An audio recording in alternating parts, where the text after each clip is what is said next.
Good afternoon, everyone. We will begin in a few minutes. Please be reminded of our house rules.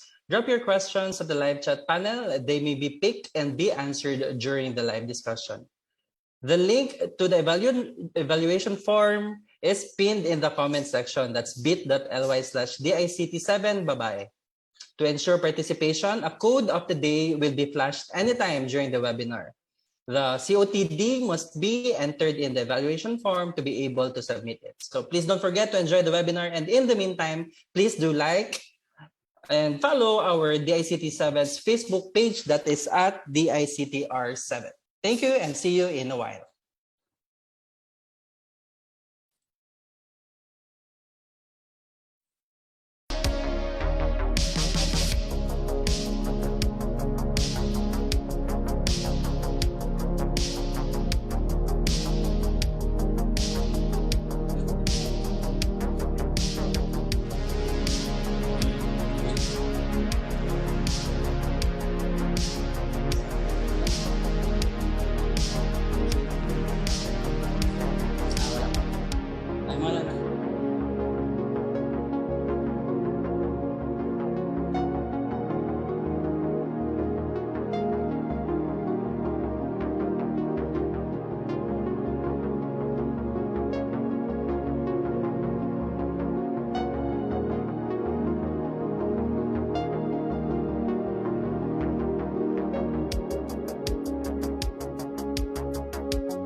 All right.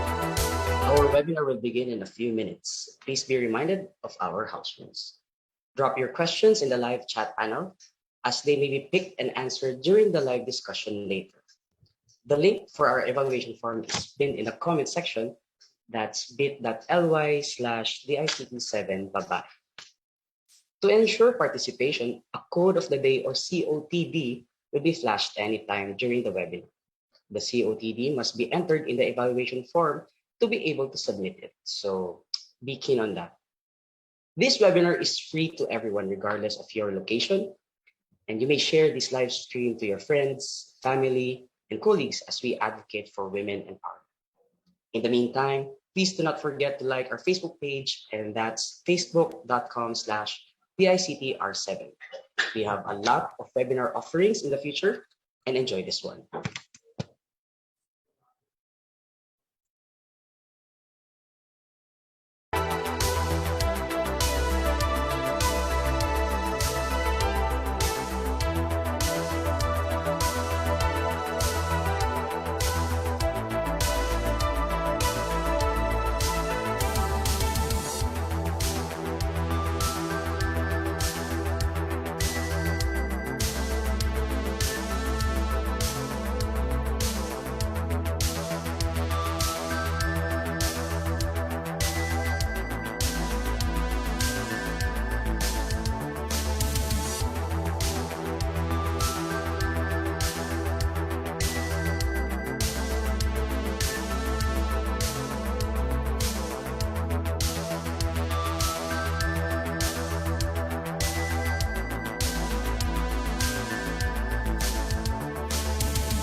Okay, all right. I think we are all ready to begin our program. Once again, this webinar is free for all. You may share our live stream to anyone, to everyone, to your friends, to your colleagues, to your workmates, regardless of location or gender. Ika nga sa ating hashtag ngayon, no, for today or for the whole month of the International Women's Month, hashtag breaking the bias. All right, so no bias today, and I hope so every day, no? So before we begin, allow me to read to you the house rules. Number one, drop your questions at the live chat panel. They may be picked and be answered during the live discussion. All right, our viewers right now, you can always drop your questions anytime. So the link to the evaluation form is pinned in the comment section. That's bit.ly/DICT-7 babae. Once again, our evaluation form is already ready for you to fill up, no? And that's also commented and pinned in our live chat panel. Now, to ensure participation, a code of the day or COTD will be flashed at any time during this webinar. So this COTD must be entered in the evaluation form to be able to submit it. So even if you have access now of our evaluation form, you still have to wait for the COTD that will be flashed at any time. All right, I hope that is clear. So let me see. So here's to remind everyone that participants joining today will receive a digital certificate. So here is our evaluation form link. All right, which is also once again displayed and pinned in our live comment section. So again, to reiterate, to ensure participation, a code of the day will be flashed anytime, no? Which is needed to successfully submit the form. It may be displayed at any point in time, maybe in the middle, maybe at the end, who knows, no? So make sure that you are really tuned into our event today. All right. So, Kenneth? All right, so let us pause and dispose for a moment as we have our prayer for the Women's Month.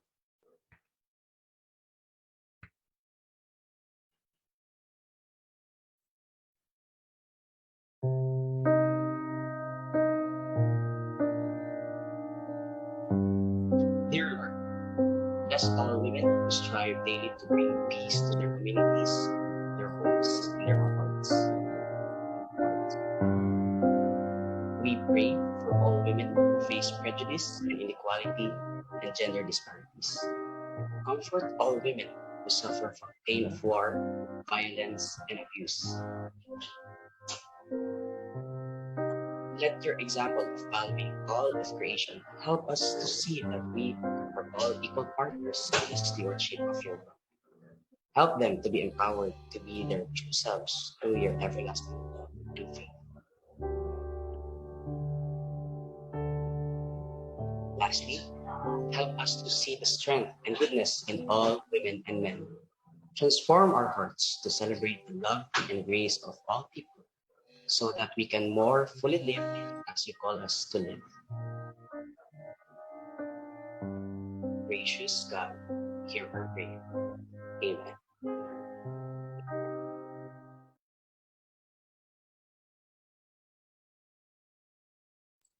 Ladies and gentlemen, the Philippine National Noong Anthem. malaki na ang naging bahagi ng mga kababaihan sa lipunang Pilipino. Kaisa sila sa marubdob na paghahangad ng kalayaan ng ating lahi. Kabilang sila sa paglinang ng ating makulay na sining at mayamang kultura. Kasapi sila sa pagtataguyod ng mga adhikain ng kapwa mamamayan at sa pagtugon sa mga pangangailangan ng lipunan. Katuwang sila sa pagtuklas sa mga larangan ng agham at medisina. Kapanalig sila sa pagpapairal ng batas, karapatan at katarungan para sa lahat. Kabahagi sila sa paglilingkod sa bayan at sa pagpapanatili ng demokrasyang Pilipino. Sa paglipas ng panahon, hindi nagmaliw ang kanilang pag-ibig sa ating inang bayan. Mga kababayan, ito ang alay ng mga kababaihang Pilipino para sa bayan. Tumayo po tayong lahat at sabay-sabay nating awitin ang pambansang awit ng Pilipinas. Ayaw magiging, pero sa silanganan, alam ng puso, sa dilim mo'y buhay. Lupang hihirang, dulot ka ng magiging, sa manlulukin, di ka masisingil. Sa lahat ng tulog, sa sigur at sa lalim mong bahaw, may ginagang tula at awit sa paglayang minamahal. Ang isang ng patawad mo'y tagumpay na naglilingin, ang bituin at araw na kailan pa may madilim. Lumalang araw ng walhati pagsigaw, buhay ay langit sa piling mo. Ang higaya na pag ay makakamit, ang mamatay ng dahil sa'yo.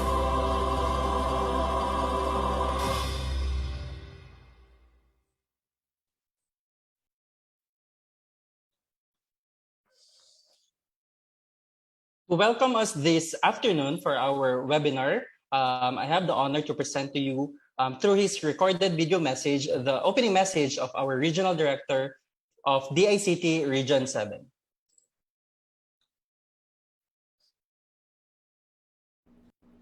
Good day, everyone. I hope you're all safe and I wish you well.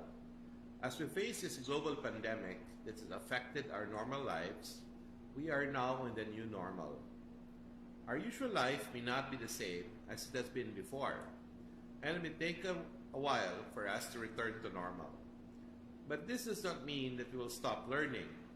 DICT VC2 is proud to give you another webinar offering that will help you gain additional knowledge and learn new things outside of the four walls of the classroom. Everyone is welcome here. May you be a student, an OFW, an employee affected by the current situation, in all walks of life. Wherever you may be, and whatever is the reason that brought you here to listen, you are very much welcome. I wish that at the end of today's discussion, you will impart knowledge and contribute to society in your community, especially that we are in a digitally disrupted world. If the recent SEA Games says we win as one in fighting COVID-19 tells us to heal as one, here in a webinar, let us learn as one. Thank you very much for participating today, and on behalf of DICT VC2, I welcome you all to this webinar. Once again, good afternoon. Thank you, Sir Rick, for that wonderful message that has inspired our participants to really join this afternoon's webinar. All right, so once again, good afternoon, everyone, and the happy International Women's Month. Today is very timely as we cap the entire month intended to celebrate womanhood and women empowerment. My name is Joshua Domen. You can call me JD, as what they call me here. I am an Information Technology Officer here in DICT Region 7, and I am proud to once again moderate our discussions this afternoon. So to join me for this webinar is my partner in crime today, Kenneth, who also happens to be my colleague in government. Hi, Kenneth. Why don't you greet our audience and introduce yourself? So take it away. Hello, everyone. Good afternoon. Thank you so much for inviting me in this great endeavor where we empower and showcase women. So as mentioned earlier, I'm Kenneth Asuncion, and I am with Free Wi-Fi Project as an engineer. So a big shout out to our women, especially to our sisters, workmates, and especially to our mothers. So this is one of their greatest times. All right. So I know you are all excited, and I guess our panelists also. So let me introduce to you our all-women panelists for our talk show this afternoon. First up is training specialist 2 under the Bureau of ICT Literacy and Competency Development here in the ICT Region 7. She is not new to this kind of speaking engagements, as she spoke before various events and conferences, including the following. She has been a guest speaker for the Women's Month 2022 Pag-usapan natin agad-agad talk show.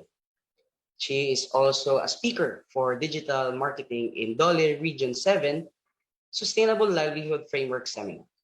She has been a resource speaker for Dumaguete City SCWDO National Family Week webinar on ayudang pang-teknolohiya sa panahon ng pandemic. Lastly, she became a resource speaker for ICT employment opportunities for the youth during the summer youth camp in Zamboanga City.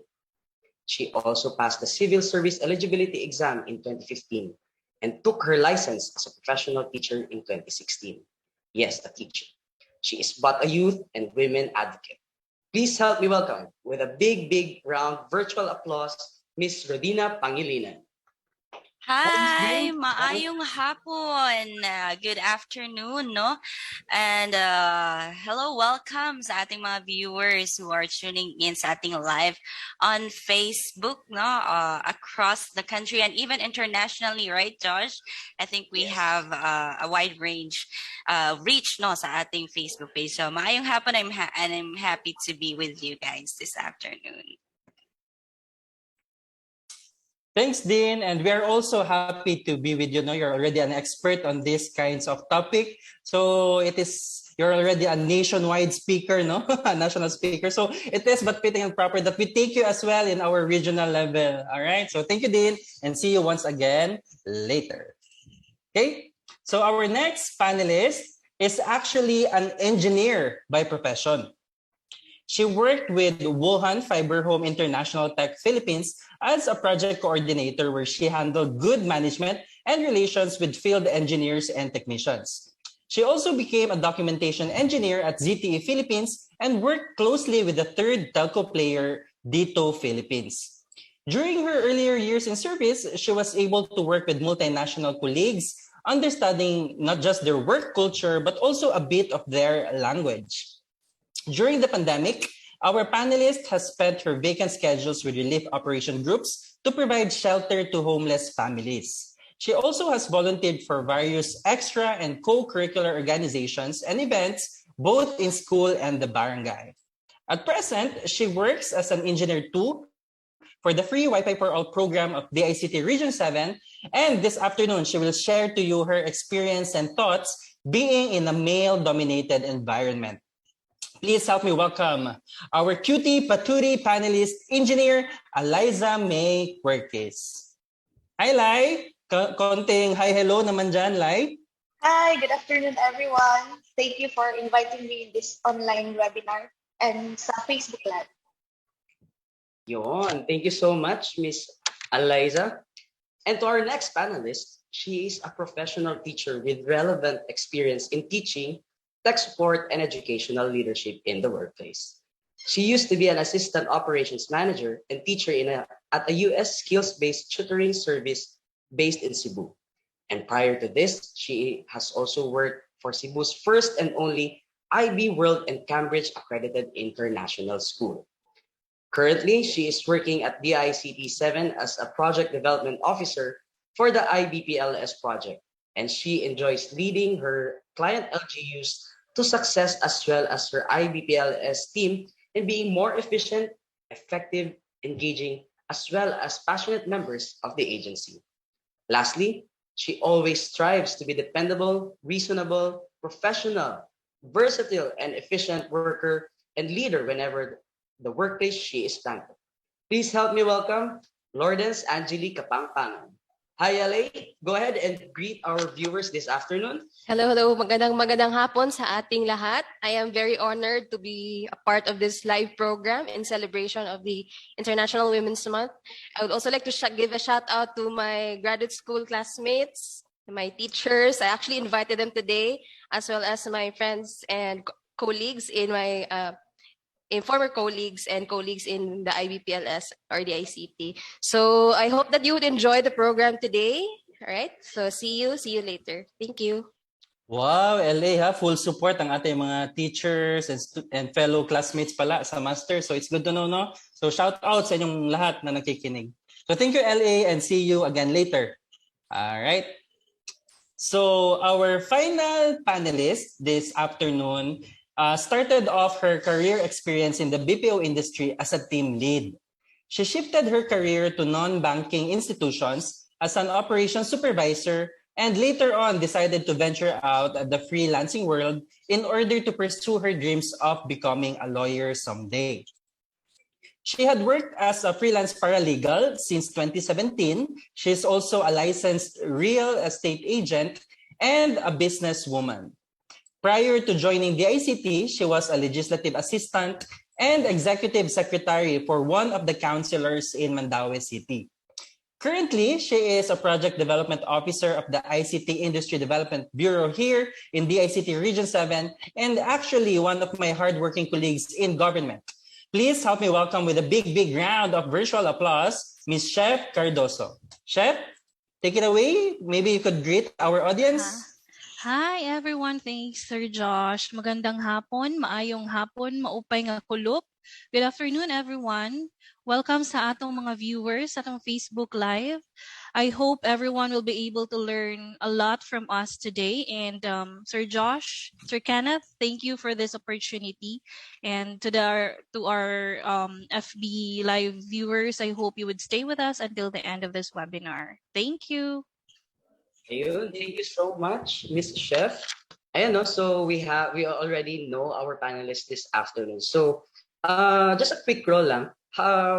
Can I ask our panelists what kind of work do you do in the ICT and what is your project all about? Can you share it to our viewers? Brief lang. Let's start with Miss Dina. Yeah, well, I'm from the ICT Literacy and Competency Development Bureau of the DICT. So basically, we are in charge of the training initiatives no sa DICT in the region. So we provide training sa ating mga stakeholders, no, our colleagues, co-workers in the government workforce, as well as our beloved teachers and non-teaching staff, as well as our learners, in terms of ICT capacity. No? So we provide trainings like governance, project management in terms of ICT, and a lot more training or courses. And aside from that, now we are also providing training sa ating mga unemployed, ating mga marginalized sector. We have a lot of programs that we can basically share with the community. So, but basta in terms of ICT capacity building, that's where we come in. Yun, thank you so much, Miss Dina. So, ano din si Ma'am Dina, no? Rugged na in terms of speaking engagements. Rugged, kung makarugged. Seasoned speaker. All right, thank you so much. Can we hear from Miss Eliza? And take it away. Yes, hello. As mentioned on your introduction, I am an engineer assigned at Free Wi-Fi for All projects to the ICT. So what is this project? This project is we are responsible in providing free Wi-Fi hotspots sa ating public areas or public places like LGUs or local government units, public markets, public schools, GIDA or geographically isolated and disadvantaged areas, and especially yung main focus namin ngayon is yung public hospitals. Since we are still in a pandemic situation, so ito talaga yung focus namin na mag-provide ng free Wi-Fi sa ating mga public hospitals. So yun po yung main target ng project namin at yun po yung trabaho namin as an engineer sa Free Wi-Fi for All project. Yun lang po. Thank you. Ayun, thank you, Miss Eliza. Ayun, may pa-free Wi-Fi ba kami sa bahay? Public place naman yun. Anyways, kidding aside, on to our next panelist. Can we hear something from Miss LA? Kung ano po yung project natin? All right, so I'm actually representing the IBPLS project. I am its project development officer.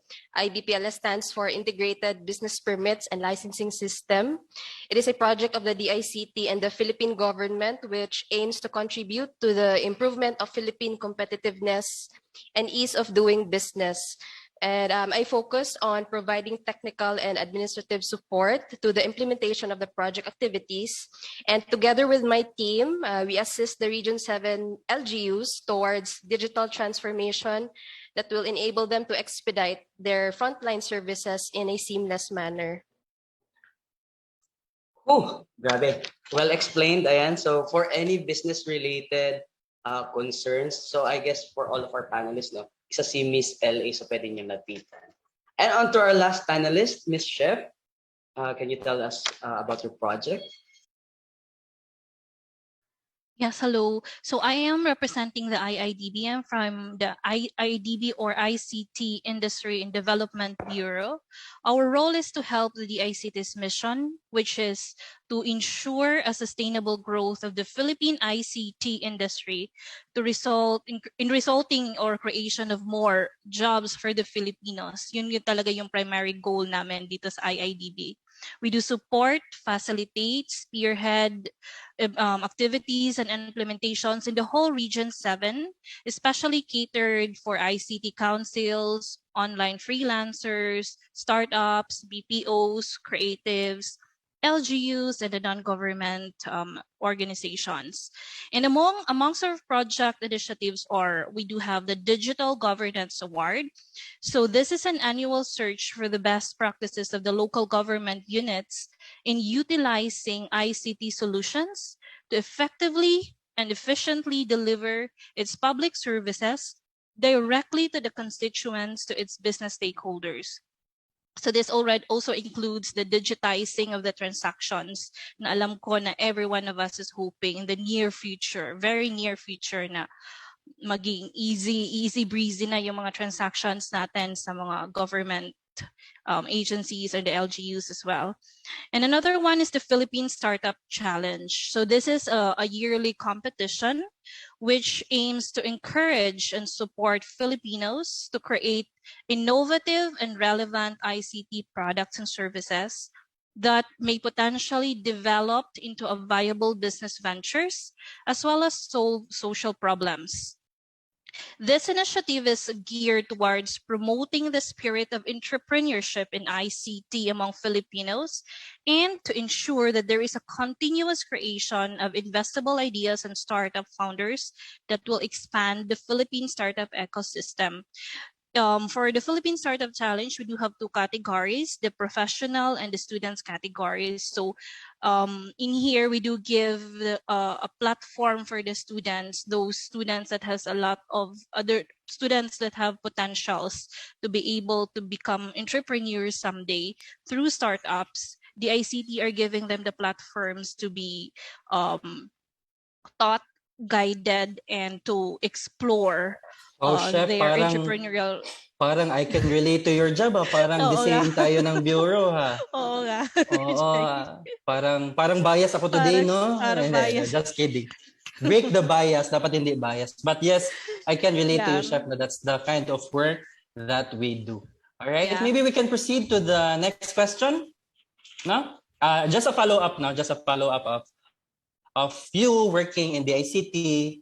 No? So how does it feel to work in the ICT, which perhaps or somewhat it is a technical agency unlike other agencies or GOCCs or other government institutions, no? Parang ang DICT is nakalinya talaga more so sa technical. So how does it feel to work in the ICT? Maybe we can go back asking Dina.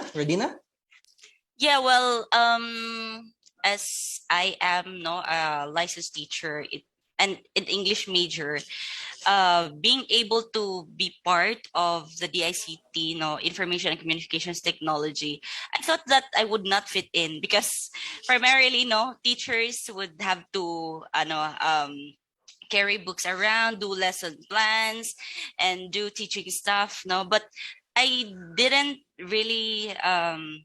It came to me noon na being part of the DICT is not really different from the teaching arena, the actual teaching arena, because as my position says, no, I'm a training specialist. I also had the chance, no, to channel my teaching skills, organizational skills in carrying out my responsibilities in providing training, no, so sort of parang related pa rin siya, no, on what I finished with, no, as a teacher. So it's really amazing, not that within my a couple of years with the DICT, I got to love my job as a training specialist, and it's really heartwarming to see people who are of the same minds as you are, same goals, no, to really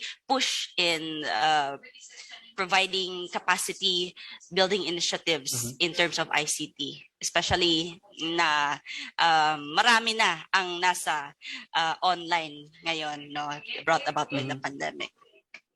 Yes, then follow-up question. What are the kinds of trainings that you provide sa ILCDB so that maybe we can share, no, to our audience? What are those trainings?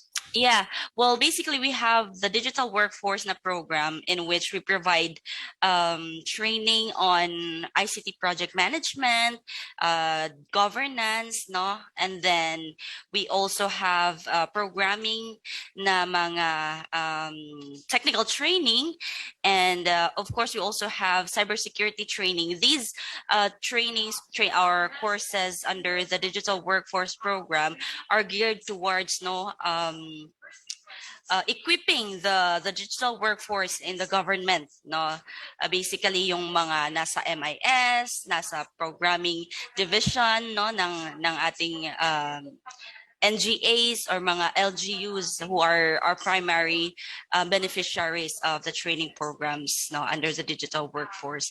Additionally, under our digital teachers and learners program, meron tayong mga ICT specialized na courses in which we provide, no, as an aid, no, to the teachers in the new normal education. That we provide teachers training on, for example, STEM na mga master course, no, teaching science and mathematics, incorporating ICT in their learning and teaching processes. We also have, no, ICT specialized training for non-teaching staff, as well as the learners themselves. No, we provide them basic skills in ICT that they can use in their learning, no, especially na very most of the teaching is happening online. Additionally, under our digital jobs PH na program, we provide technical training sa ating mga talent in the countryside. We provide them with skills on online freelancing, in which pwede silang mag-work from home, no, at the leisure of their home, at their own time. This is at least 2 to 3 months the technical training for our single moms, PWDs, yung mga displaced workers, mga unemployed sectors in the countryside na walang masyadong opportunities for ICT jobs, no, not like in the big cities na may maraming call centers, no. So that's one of our programs.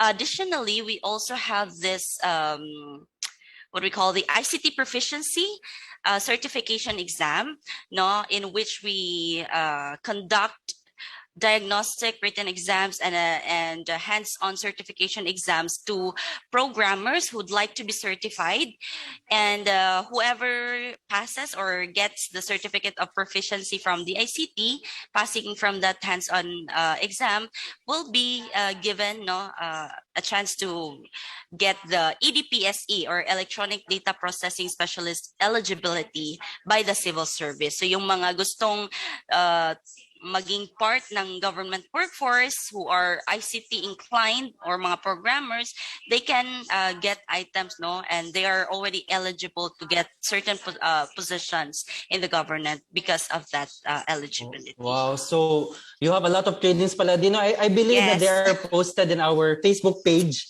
no? So Yes, from if in time to case time we they post it.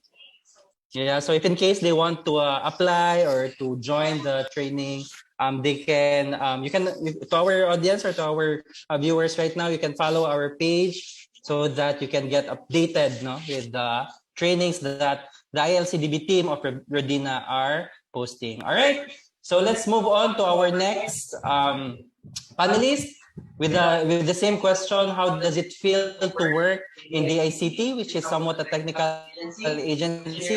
Engineer Eliza, take it away. Yes, so working in a technical agency, dito na-feel ko yung excitement, yung fulfilled every time na madideploy kami sa field for technical work. So, on my past work, for example, dun sa fiber home or dito, mas nababad kasi ako more on documentation side. So, with this, working in the ICT, na-feel ko yung excitement na ma-deploy sa field to do technical work like just what happened sa Odette time or noong December 2021 during Odette, we were assigned to support LGUs in providing internet connection. So tungod ato, nakabati ko og kadasig, and of course, daghan ko og things na na-learn to be more effective in work, to be more knowledgeable sa mga things na akong natunan during my past works. So that's all po.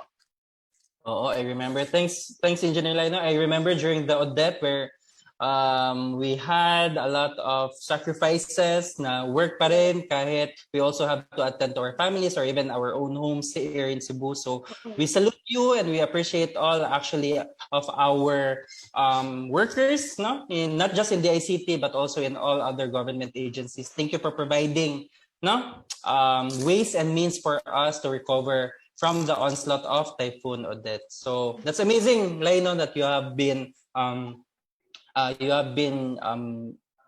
applying the lessons that you have learned, not just here in the ICT, but also from your other work. Yes. So, salute to you. Para sa mga tao. Yes, and para sa bayan. All right. Thank you, Lai. So, we move on to the next. Si Miss LA, how does it feel to work in the ICT, which is somewhat a technical agency? Ikaw, you are in charge of business permits and licensing. So, how does it feel? Yes, for me, Sir JD, it's such a very big opportunity to upskill myself. You know, life is all about growing, upskilling, and moving forward. And you know, at this day and age where digital transformation is increasingly important, an important component of globalization and competitiveness, it would really require all of us to become flexible and adaptable in order to compete or at least to be at par with others and possibly to help the country in its pursuit towards sustainable development. And I think that these qualities are required as well in all levels at the workplace. And it has also become my mentality to take every opportunity that comes. That is why I took the challenge to be with the ICT.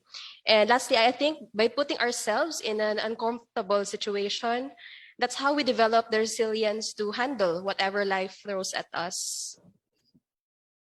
I agree, LA, no? Now you have to get out of your comfort zone. You have to get out of the box for you to really grow, no? So, Yes. So I won't wonder anymore na you are actually just like Rodina, you are a licensed professional teacher, but both of you are here, no, in the ICT. So it is actually our pleasure, no, to have you, no, providing service for our fellow citizens. So thank you, LA, for that. And finally, the same question for my bias today. No, just kidding. Of course, to my fellow colleague in IIDB, Chef, how does it feel to work in DICT, which is somewhat a technical agency? Go ahead, Chef. Yeah, working with the ACTs or Josh is something refreshing for me. Kasi kung ikukumpara ko sa previous careers ko, na in the long run, it becomes so routinary and, when it's routinary, definitely it becomes boring. So, pero dito sa DICT, there's always a constant improvement. And our work, 'di ba, nagpo-promote talaga tayo ng innovation and development. So it really encourages us to think of new things and new possibilities. And yung pinaka gusto ko talaga dito sa DICT is being able to see the tangible benefits and the value of our work. Like for example, Sir Josh, 'di ba, for the Philippine Startup Challenge for the students, it really makes me happy and proud to see and witness yung mga young generations and students being able to create and pitch business ideas. And these ideas are not merely for entrepreneurial purposes, but for the purpose of solving social problems sa country natin. So these ideas I once thought were only for the likes of Jack Ma, Elon Musk, etc. Pero kaya pala ng mga youth natin. So only if they are given the opportunity, support, and platform to bring out the geniuses in them. So, diba, Sir Josh, nakaka-proud talaga. It's very fulfilling working here in the ICT. I agree, Chef. It is very fulfilling. And I also admire you, no? Diba? You're a working mom of 2 and a wife of 1. A wife of 1. But really, Only one lang dapat. Only one, no? Dapat. But yeah, I also appreciate now that you have that kind of thinking as well. No, na we can actually do it in our own little ways, no, diba? We have to start it small, no, and that's what we are also teaching our student startups in PSC. So I hope we get more startups to flourish here in the country. All right. So Ken. All right, so grabe. First 2 questions pa lang, parang buong webinar na. So I've really learned a lot, no? Especially to these women, what they do, what their offices do. So it's just not empowering women, but it's still a way of the ICT to showcasing itself also to the public. So to lighten up the mood, kasi medyo parang jump, parang pwede nang umuwi, di ba? We're gonna throw some few fun questions. So anyone or maybe all can answer. Just a very few. Let's start with ano siguro. If you have a superhero for a day, if naging superhero kayo today or within 24 hours, what superpower would you like to have? So, di ba, parang, what superpower do you want to have? Miss Dean, would you like to start first? Sure. Since I'm a Marvel fan, no, ever since, I'd like to be perhaps Agent Romano or yung si Scarlett Johansson, diba? And why? Because her ability to affect other people, especially Hulk, no? Na very unpredictable, very anxious at most of the times, but her ability to really calm him down and let him understand and do what they wanted him to do. That is one of the things that I can say I'd like to have, because I want to affect other people as well in a way that we can be able to help others too. Yan. Ayun, thank you, Miss Dean. Parang ako din nakalma for a while. For my excitement. So ayan, let's proceed to Engineer Eliza with the same question. If you're a superhero for a day, what superpower would you want to possess and why? Yun. Oh. So, superpower. Bali, yung nasa isip ko ngayon is sa dami-dami ng trabaho na ginagawa natin ngayon. So, for me, I like to be super fast like the Flash, so that I can do more things than my usual work in a day. So, kahit nga kung pwede pa lang di matulog, so para matapos lang at makapag-provide tayo sa lahat ng tao ng kanilang mga pangangailangan. So with these superpowers, it could help many people. We could provide many things or many lessons to all the people.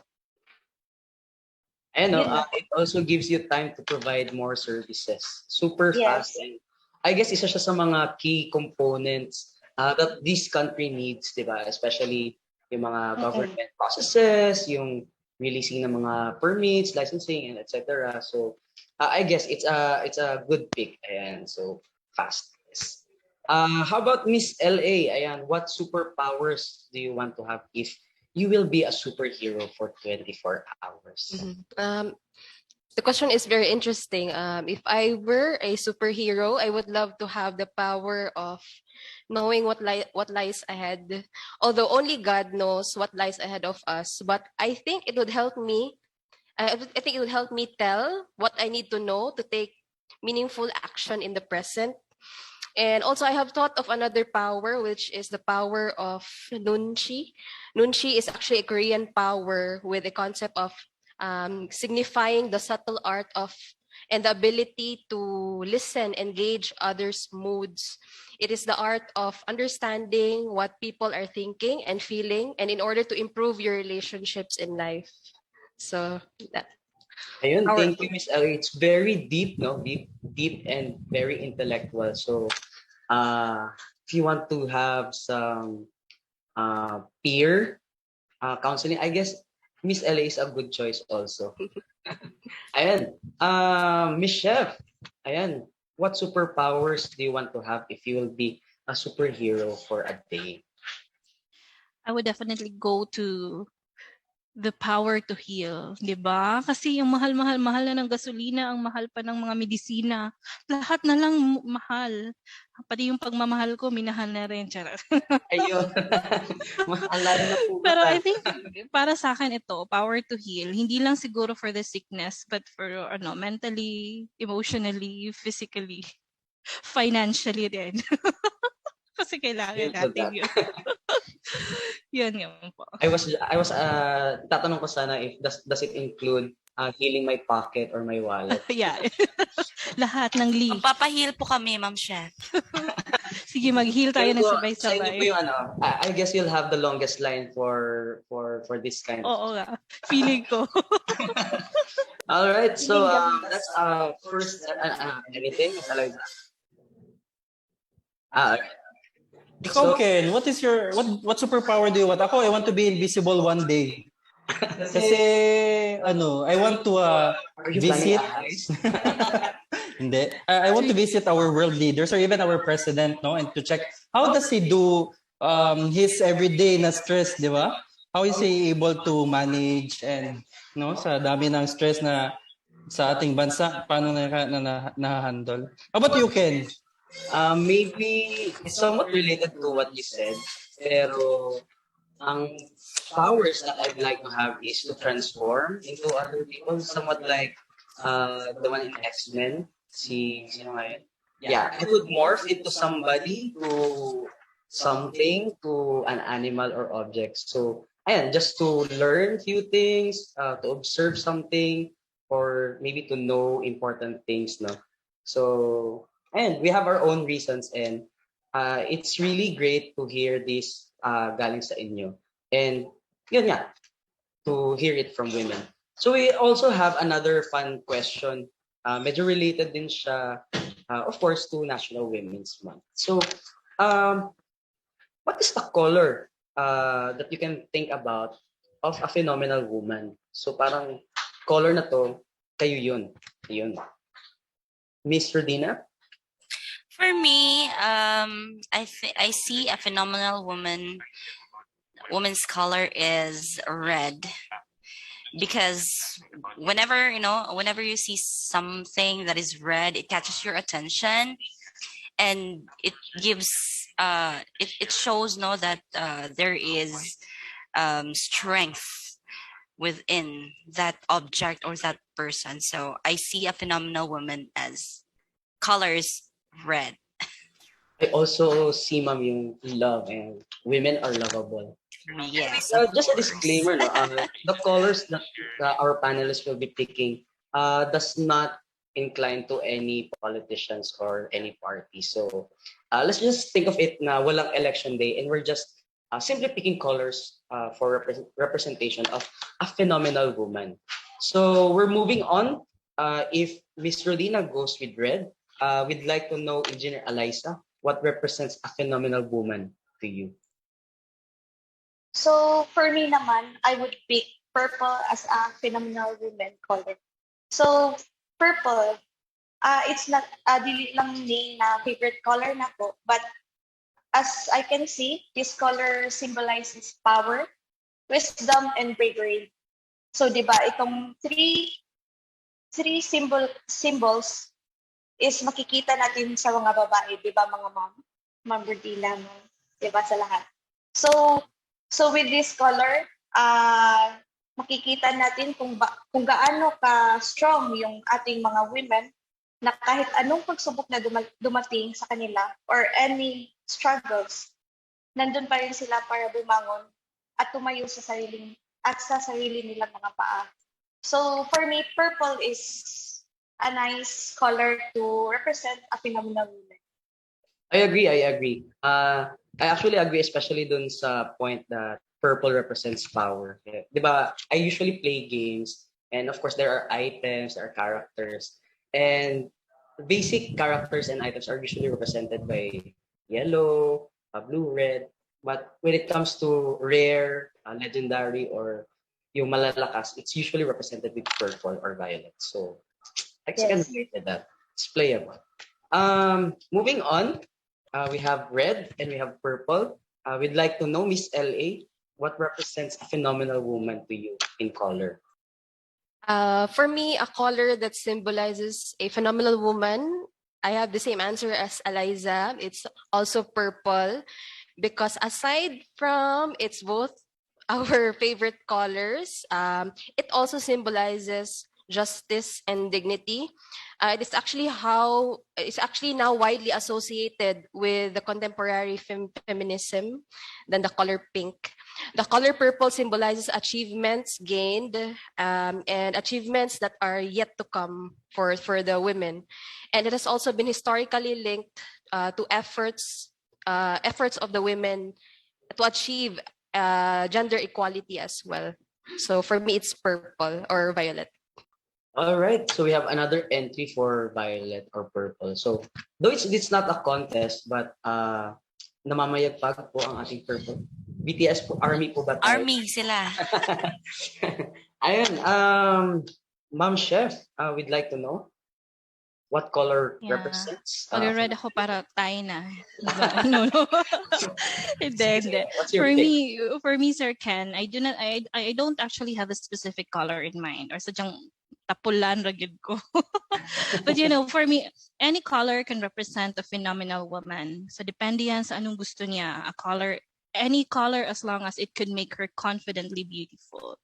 But Sir Ken, I have something to share is about color association. It's kind of a bit serious topic. But I wanted to share this, especially to the parents group, the one that I'm actually representing right now. Especially about color association to gender. Kasi I believe that this is one of those biases that we as parents is unconsciously teaching our children. Kasi ang mga bata, pagkapanganak nila, they don't have these ideas of social biases pa talaga, di ba? It is us, the people surrounding them, that actually introduces whatever biases they will have as they grow. So how, for example, the color association to gender. So associating pink, na pagbabae, pink, pag lalaki, blue. So yun, why not teach our children to the parents? Why not teach our children to appreciate all colors? So I think let's refrain from teaching them na no, wag ka magsusuot ng pink kasi lalaki ka. And then yun na yun, pag magsuot ng pink, kukutsain, imamak, alam mo na yun. So those are gender biases that we do teach at an early age. Plus, we also have these biases towards the kind of toys na lalaruin na ng mga bata, like girls should play dolls, diba? Boys should only play cars kasi pag naglaro ka ng dolls, ganun, lalaki ka, maraming issues. So the disadvantage of this concept para sa akin is the first step of inculcating to the minds of our children the limitation of their capability kasi babae ka or kasi lalaki ka, right? So para sa akin, why not let a boy play dolls and bahay-bahayan at an early age? Don't put issues. Wag natin gawa ng issue. Hayaan natin silang maglaro. Kasi sa tingin ko, this will even teach the young boys to be compassionate. Diba? Kasi yung maglalaro sila ng doll, yun. So, Loving towards women. Right? yeah, true. So matututo sila paano mag-alaga ng bata, magsuklay, magpaligo, magpakain. Skills na needed rin ng mga lalaki para makatulong sa mga asawa nila, right? At Naliligo saka, ako bang ha? Put that in mind, Ken and that in Josh. mind, and Sir JD. At saka i-admit na rin natin para sa mga parents na isa ito sa mga usual na issue ng mag-asawa, especially if may mga anak na. Kasi most of the men, they seldom help their spouses sa mga gawaing bahay kasi nga, gawain nga ng mga babae. So maraming working mother na, drained na nga sa trabaho, pag uwi mo sa bahay, lahat ng gawaing bahay, ikaw pa yung gagawa. So, plus, I don't think also na si God, pag magbigay sa atin ng talent, it will be gendered bias then. 'Di ba? Like, dapat pag lalaki ka, hindi ka bibigyan ng talent sa pagluluto. In fact, 'di ba, mostly ngayon, mga lalaki na yung magagaling magluto. Mga cook na, mga chef natin, mga boys na talaga yung umaangat dyan. And then, hindi rin kung babae ka, hindi ka pwedeng maging magaling sa boxing kasi pang lalaki yan. So, to be fair siguro sa mga bata and to help them grow more capable of becoming something big and with confidence, let's break these unconscious traditional ways of upbringing our children that teaches them biases, not only towards other biases, I mean, not only towards being biased to others, but also on how they look at themselves then. So, yun. Yun lang po, Sir Ken. So, Very empowering. I really agree to break the stereotype as early as possible. No, from gender reveal pa nga ika nga, di ba? So, hindi na natin i-associate a single color to a specific gender or sex. So, thank you so much for very deep answer, no? Even though it's still a fun question. But I know everyone, especially kahit ako, I still learn about, or I still have thoughts running in my mind regarding the answer. How about ikaw, Quiz? What color do you associate a phenomenal woman with? Gusto ko sanang sumagot pero sabi ni Chef, wag na, walang color dapat. But pero for me actually, no, if I were to pick a color, I would associate women with the color gold, no? When we have, 'di ba, sa Olympics may gold, silver and bronze. So for me, women are champions, no? So I would associate women with the color gold. All right, so maybe we can move on to our final question for our fun part, no? For our fun questions. Maybe you can answer with one sentence or one-liner, no? Since this is just an easy question.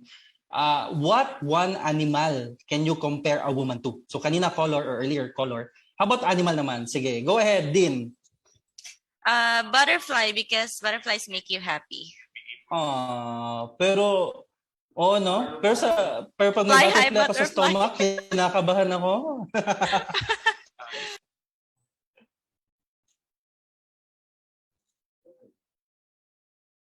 Hello.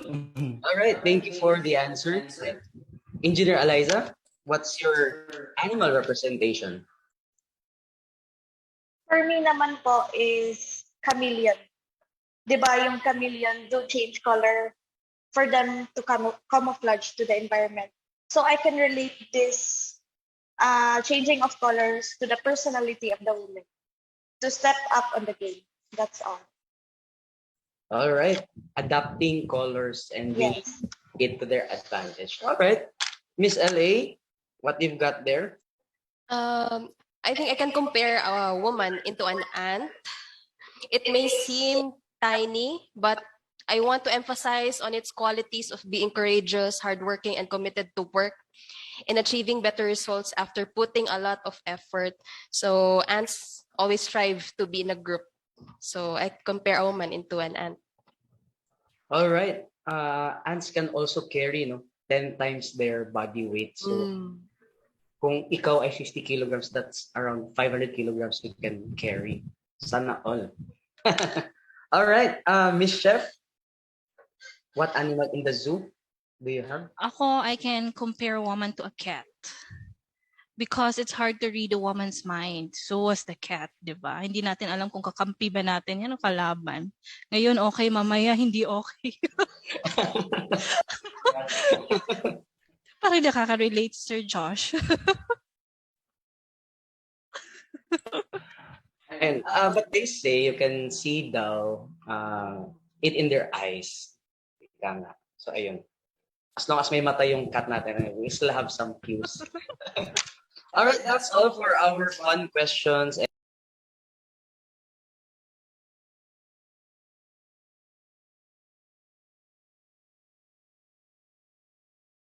Na-mute ka, Ken. All right, I was muted, sorry. So, thank you sa ating mga panelists for answering our fun questions. I know hindi lang kayo, but also our viewers enjoyed both the question and answers to this segment. So, moving on to the serious questions. I'll give you like 2 seconds to prepare. 1, 2, and let's go. All right. So, as we celebrate the International Women's Month, it is but fitting and proper to highlight and throw questions to our dear panelists that will promote women empowerment in the workplace. Agree ba, quiz? Yes, agree, super agree. So, yeah, maybe we should I believe, no, and we all know that women are vital to the society, and so we all want to be inspired on how these ladies do work and provide service to people. So let us begin to ask serious questions to our panelists. So anyone can answer, actually. If any one of you, of our 4 panelists, would like to answer, you can hit the unmute button immediately. Okay? So first is, what tasks do you do that are mostly for men? No? Are there manly tasks that you are do as women? Anyone? I think most striking si kay Eliza to. Engineer Eliza. Yes, I believe as well. Go ahead, Lai. Oo. For me, since nasa more on technical kami na side, so some tasks that I do, especially if nasa field kami, is if yung may kailangan na install na equipment. So 'di ba alam naman natin na yung mga equipment ng free wifi is napakabigat. So para sa akin, yung pagbubuhat ng mga mabibigat na bagay is I can do that. And I believe na yung pagbubuhat ng mga mabibigat na bagay is hindi naman natin pwedeng iasa lahat ng ito sa mga lalaki. So since kaya ko naman and I have the upper body strength, so why not? So with having this kind of work, it reminds me na women can do also sa mga things na ginagawa ng mga lalaki. So doon din mai-imply na wag nating i-stereotype yung mga stereotype or to have bias sa mga ginagawa ng mga babae at saka mga lalaki. Yun po. I agree, Engineer Lai, no? So anyone else? Maybe we can take one more answer. Anyone would like to answer? What tasks do you do that are mostly for men ba? Yeah, ako sa amin, Sir JD, sa bahay namin, my husband usually do the cooking and sometimes the laundry. And I do the fixing, the plumbing, all the manly works. I am in charge doon. Kasi parang mas feminine siya when in terms of sa chores sa bahay. And I think tama si Engineer Lai, no, na hindi naman porke babae ka doesn't mean you can do works of boys, kasi meron tayo, every one of us has its masculinity and femininity irrespective of what gender you do have. Yes, I agree. I definitely agree with that. No, pero I was surprised, no, na nag-exchange pala kayo ni husband sa mga work. But that's amazing, no? That's good to know na. Yeah, actually, Sir JD, even in a work, he do the office. Yung type of work niya is the usual office work, and I do the technical stuff right now. So, yun. That's good to know. That's nice. That's a secret that has been revealed. Open secret. Sorry, Happy. Sorry. Pa-mention na lang siya sa live. Kasi nanonood eh. All right. Yes, Ken, do you have another question? All right. Up to our next question. What does the International Women's Month mean to you? So maybe a quick answer, 1 to 2 sentences. Any Yeah. takers? For me, International Women's Month is the time for uplifting each other, women lifting other women, and men supporting and lifting women all the way. All right. Thank you, Miss Lynn. Any other takers? Yes, I'd like to answer also, Sir Kenneth. For me, International Women's Month it's all about looking into the past and acknowledging all of the sacrifices that women made in finding inspiration from them, as well as using their boldness to help continue the movements that they've started to move into the future. So for me, it's very meaningful. Yes, as meaningful as I'm actually overwhelmed with the answers now because it somewhat reflects my mother, who is also doing the same. So it is also their time, no, being women. Not only they're also special mothers who do the same stuff, being a mother and being a father. So the boldness and the strength to carry on. Ayun. What's next? Yeah, yes, Ken. I would like to ask a question specifically for Chef, no, because I have known her for quite some time already. So, Chef, what role do women play in technology and communications? It's a tough question, Sir JD. Pero alam mo, if we're going to observe talaga, gender equality remains still an issue even up till now. Makikita pa rin natin yan. Ika nga, in the tech world is still a man's world. So yung women, they still remain underrepresented in the corporate pipeline. But, I think it's one of the reasons probably because of, the female mentors. There is a lack of female mentors and gender equality sa mga STEM na jobs and not having enough hand-on experience with the STEM subjects. But then, according to Forbes, the role of women in ICT is very important because number one, it creates diversity. And we know if there is diversity in the workforce or in a company, in our corporate world, it generates more revenue. And then second is women think differently. So by nature, interacting with a diverse team forces,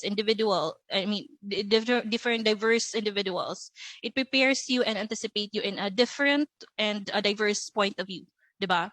So therefore, ang presence of a woman makes individual differences in opinion and perspective, make it more harder to come to a consensus, and in that kind of pressure, there is a positive benefit from it.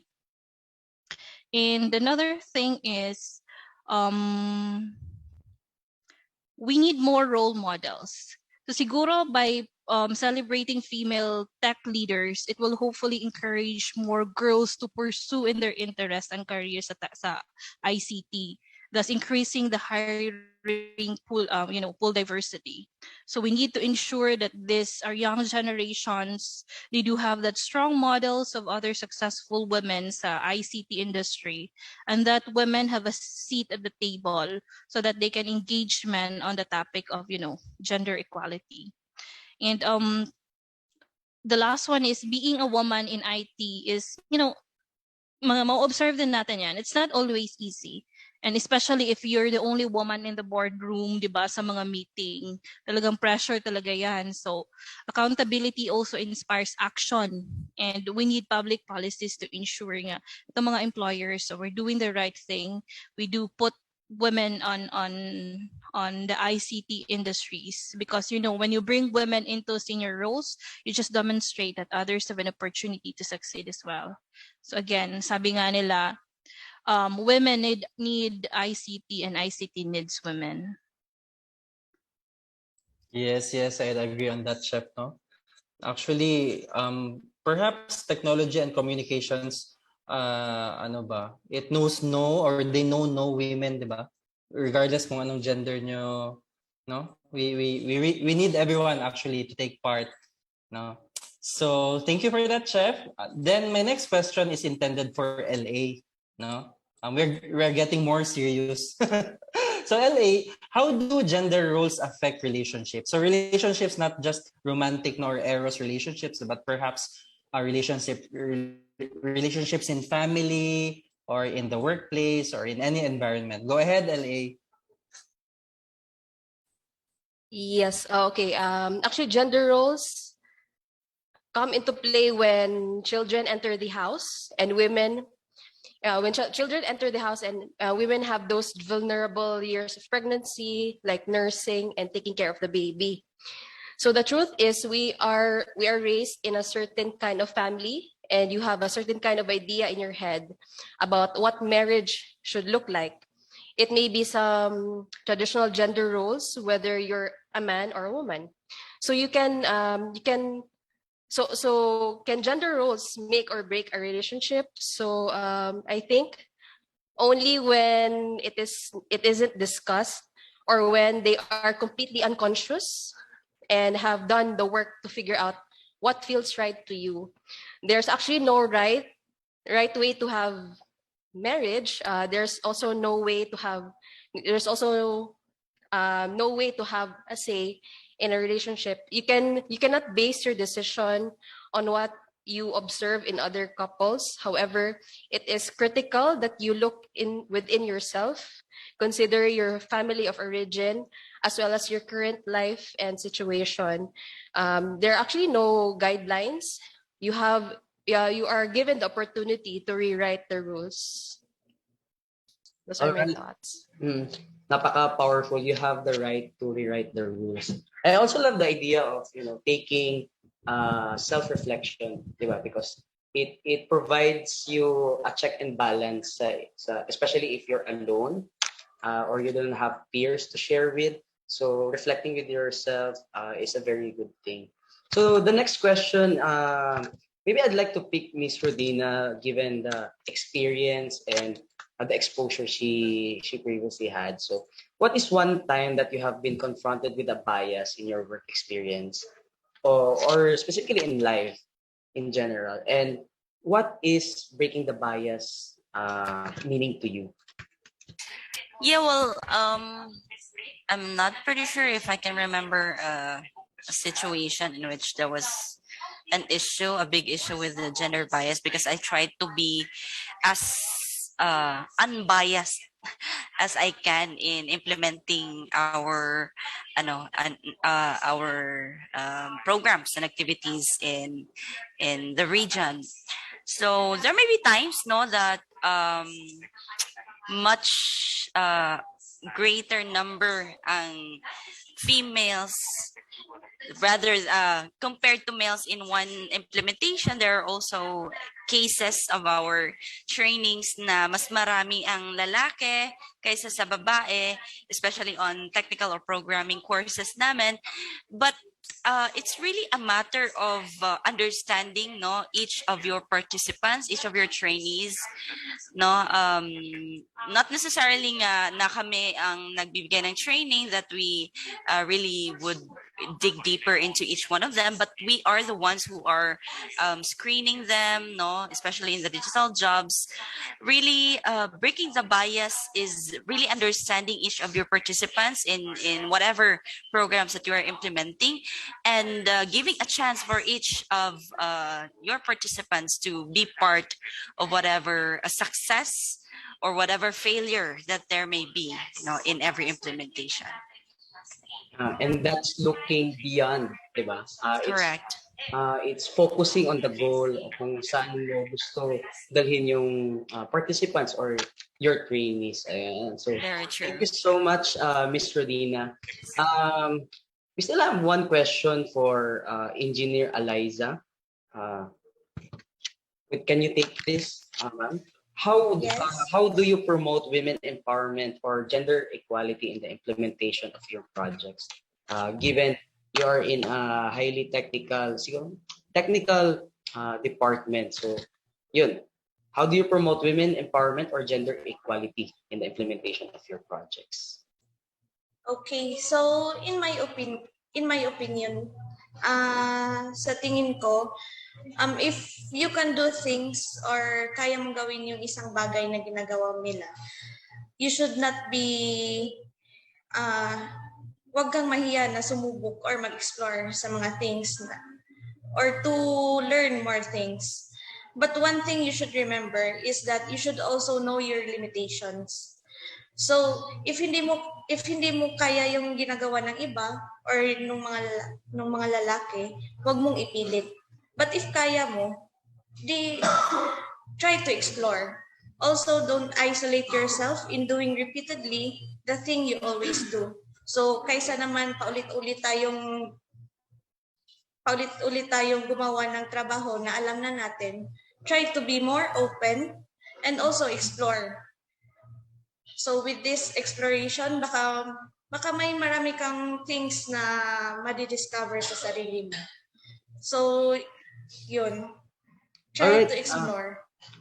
speaking of exploration, di ba, the free Wi-Fi project is somewhat like inclined to telecommunications, like, deploying VSAT and still have radios. Have you ever tried, or if ever wala pa, would you like to experience like climbing telecommunications towers, yung mga tower natin, ganun?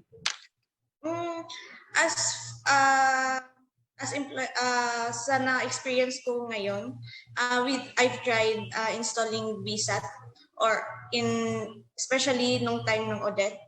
But to the higher experiences, really, for example, sa mga lalaki, I would like to experience more on, just like what you said, Sir Ken, to climb on towers. Yeah. So given the chance, you would. Given the chance, I'm so excited to experience that kind of situation. Baka pwede din kaming mag-join, Engineer Eliza. Alright, I guess pwede naman siguro. I mean, there's no rules. Like for experience lang, no?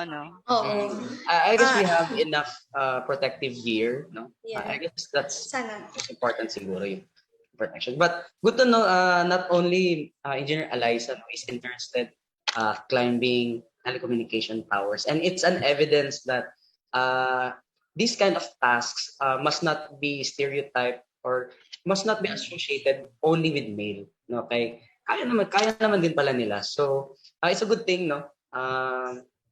Knowing this. So, thank you for answering our individual questions. And I guess my buddy, JD, still have a few questions to throw to you.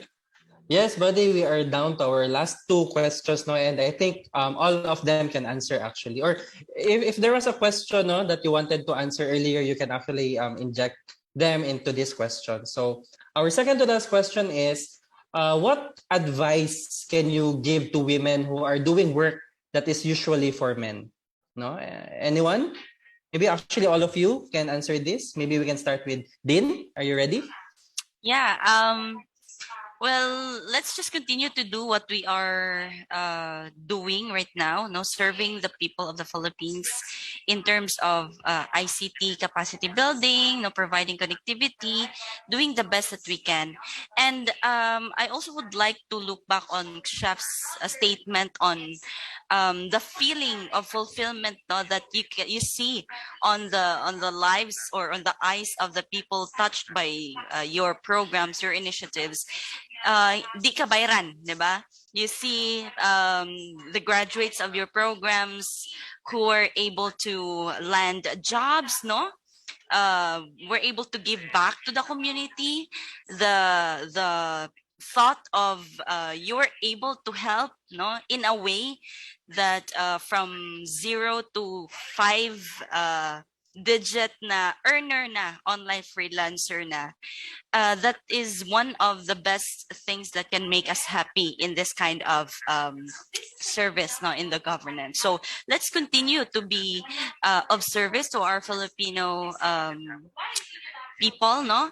And let's help each other, no? Babae ka man, lalaki ka man, if you are really inclined to helping out the Philippines progress, no, in the future, let's do our part. I agree. I agree. You know, if there's one thing that I also miss since, di ba, I also experienced handling digital jobs training before. If there's one thing I really miss, no, right now, it's when your trainees communicate back to you or contact you back and they say that I already have a job and I'm already earning this and that. No, that's really very fulfilling. No, so I can relate to you, Din. So thank you for that advice. Engineer Eliza, how about you? Any advice you can give to our women doing manly stuff? Okay. No? So Go ahead. for me, one advice that I can give to all women is that do not let your gender define you and the output you can give. So kahit babae man tayo, if yun sa last na statement ko, if kaya mong gawin, isipin mo na if kayang gawin yun ng mga lalaki, isipin mo na kaya mo din. So as long as you are doing the right thing and wala kang tinatapakang mga tao, continue to do good things, and also do not let other negative people's vibes consume you. So yun lang po, good vibes lang po tayo at wag tayong ma-hurt or ma-define ng kahit anong gusto nilang isipin sa atin. Yes, good vibes lang, good vibes. Healthy environment, Yes. healthy life, healthy mental well-being, 'di ba? So pang Miss Universe tong answer ni Engineer Eliza. All right, thank you Engineer Lai. Thank you. Miss LA, go ahead. Advice. Yes, my advice for the women who do the job of a man is no matter what job it is, continue what you were doing, continue sharing your inspiring stories to the world. And for as long as you're working for a decent job, you are doing a great job. It is also okay to step out of your comfort zone, may it be a job of a man. It is stepping out of your comfort zone. It is also actually a beautiful place to grow. So just think that way. Thank you very much. I agree. Thank you, Miss LA. No, actually, I'm also guilty of this, no, itong break the bias, because there was one time na nag-order ako sa Grab food, no, and then ang nag-deliver sa akin is babae pala. So I was quite amazed and surprised, no, because usually men do this kind of work, no, but it's about time to normalize, no, that whatever gender you have or you belong to, no, work is work. Decent work is a good work. Ika nga from Miss LA. Thank you for that. And Miss Chef, go ahead, Chef. Yes, Sir JD. I would like to give a message to a group of women who deserve to be recognized. I want to thank you, the working mothers. And you have to start with a disclaimer that, you know, all mothers are working mothers or working moms, whether nasa bahay ka lang, looking out with your kids, nagtatrabaho ka din doon sa bahay, or you're in a career of your choice. Lahat tayo nagtatrabaho. And, you know, para sa mga office or career moms, I know the struggle is real. Our employers expect us to work. Our children, the school expect us to teach our children, lalong-lalo na ngayong mga module, teacher na rin tayo. And our children also expect us to entertain them. So, parang mahirap yung trabaho natin. So, I would like to say thank you for being in the working world, mga mama, because, you know, the working world will only get more mom-friendly when there are a lot of mothers in it. So, thank you for being being a working world as a woman, because you bring insight and brilliance and wisdom that needs to be heard. You're doing what you are currently doing is you do it out of love and devotion, and I'm really proud of everyone. And to the stay-at-home moms natin, alam ko, I've been there too, so I know the feeling. It's hard. Sometimes you feel like the only thing you have time for is, caring for other people, and wala ka ng time para sa sarili mo. And you manage the finances, nabayad bills, chauffeur, tanan, personal shopper, walang katapusan or never-ending mountain ng paglalaba. Yun yung ginagawa niyo, ang grabe. Ang hirap, alam ko yon. So I would like to say thank you for showing your children that hard work takes on many forms, and that value doesn't just come from a paycheck and promotion. Thank you for making the sacrifices that staying home requires. And most of all, thank you for doing everything you do out of love and devotion to your family. So you are raising a generation of humans, and you should be proud of it. So sa mga babae, whether stay-at-home moms, working moms, tayo ay lumalaban at patuloy na lalaban. All right, thank you so much, Miss Chef. So, pwede pa nating bigyan ng virtual round of applause ng ating mga nanay, no? Especially shout out sa aking nanay dyan sa CDO. What's up? Ayan. So, it's actually kanang heartwarming, no? To give attention to women, especially to our moms, because they're raising a generation, and this generation will actually play a big role. Diba? We're done with this, and election is coming. Somebody will exit, and the new breed of youth will be coming, and para mag-serve sa ating bayan. All right. We have one last question, and definitely not the least. So, what is your message to your fellow Filipino workers who continue to provide for their families amid these challenging times? So, this is, I guess, somewhat related na rin sa na-answer ni Ms. Chef kanina. What is your message to your fellow Filipino workers who continue to provide their families amid these challenging times? Miss Dina? I think that was the question earlier. Yun na po yung na-post ko. But we have been pushing sa ating every Women's Month na let's lift each other up. Yung parang we just do not remember women in the month of March, no? Let's honor women. Let's honor each other. No, men, women, Filipinos, every day of the year. Na that we are Filipinos and we are worth something. Ayan. Saludo kami sa inyo, ma'am. All right. Engineer Eliza? For me, my message to all fellow Filipino workers, to all women, continue to be strong for your family and loved ones. So, I salute you all for all your efforts, especially sa time ngayon na mayroong pandemic. So, I would also like to add up sa ating mga single moms, di ba? We have single moms or single dads. My message to them is to continue nurturing their children. So I know ginagawa natin itong lahat para makaya natin. Ginagawa natin itong lahat para naman sa ikabubuti ng ating pamilya. So when gaano man kahirap yung trabaho, you are still there for your family kasi fulfilled tayo na makita mo lang masaya ang yung mga anak. Yes. Continue to be strong and be good. Yun lang. Ayan. So, very family-centered answer. May anak ka na ba, ma'am? Wala. Family-centered lang. Ayan, family-centered. Ayun. Thank you. Laki naman tao nito. How about you, Miss LA? What's up? Yes. Okay. So my message to all Filipino workers out there is to continue what you're doing, to continue to be authentic and be true to yourself.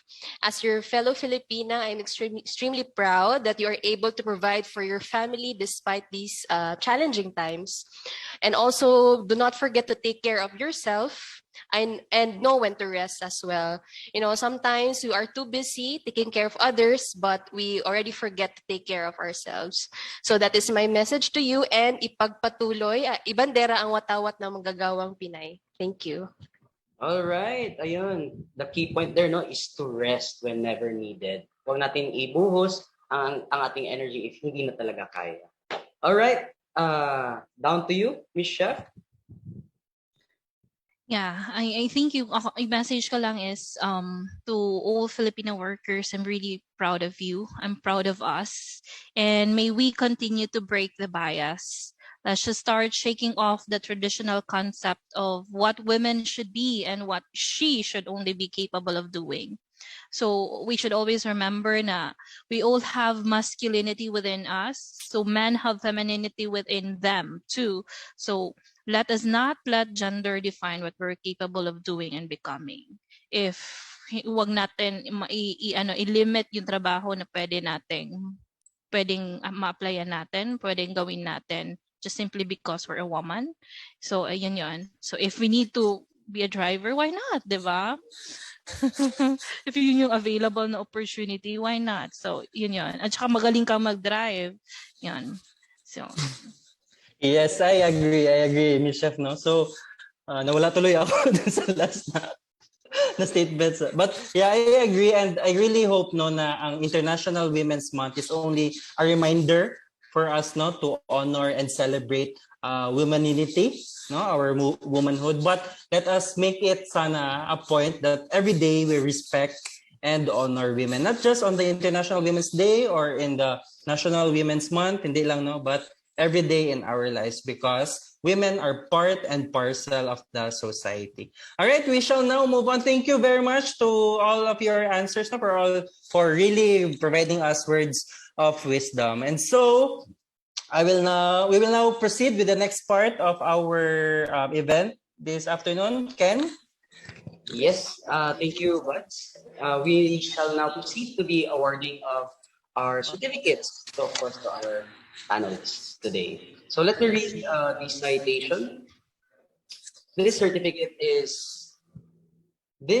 of appreciation is given to our panelist for sharing her time and talent as panelist during the webinar on women of DICT-7 who are #Breaking the Bias, a talk show on women empowerment in the workplace in celebration of the International Women's Month, conducted by the Department of Information and Communications Technology, Region 7 on March 31, 2022.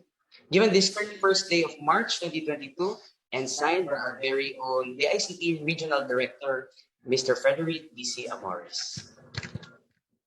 This certificate is awarded to Ms. Rudina S. Pangilinan. Thank All you, right. Ms. Thank you, then, for the opportunity to be part of this event, and I'm happy to be able to share my insights. Our salute to you po. Our next certificate with the same citation is given to Engineer Eliza May A. Curtis. Thank you so much. Thank you. All right. The same certificate and citation is awarded to Lourdes Angeli R. Kapampangan.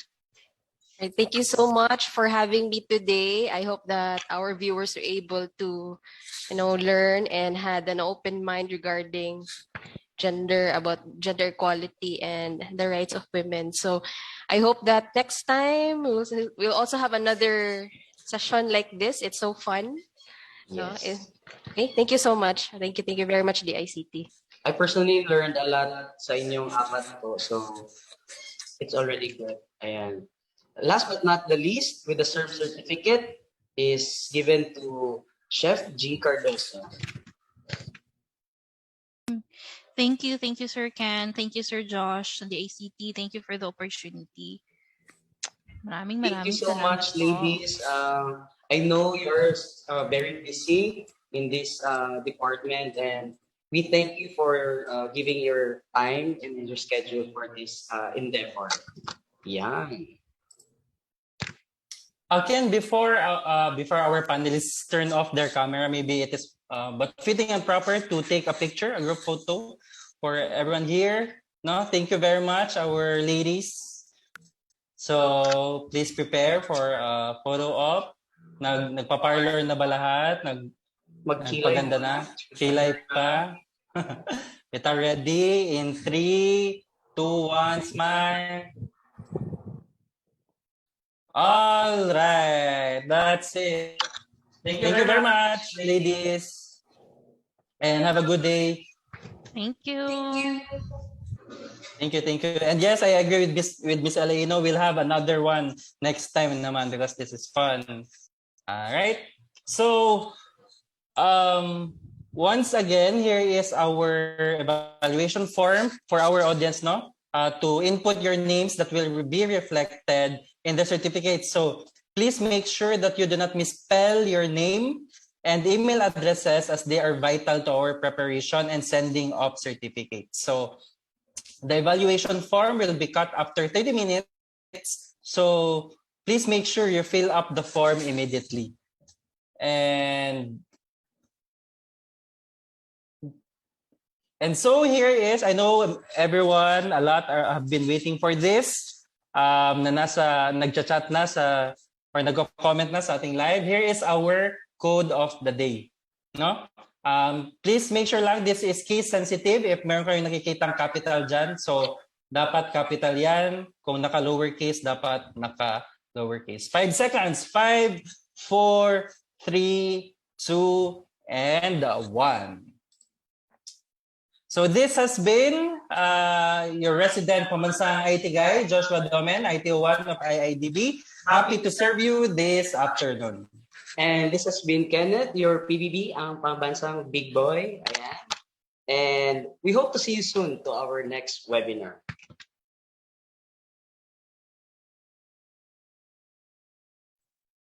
Thank you and goodbye. Bye. Bye.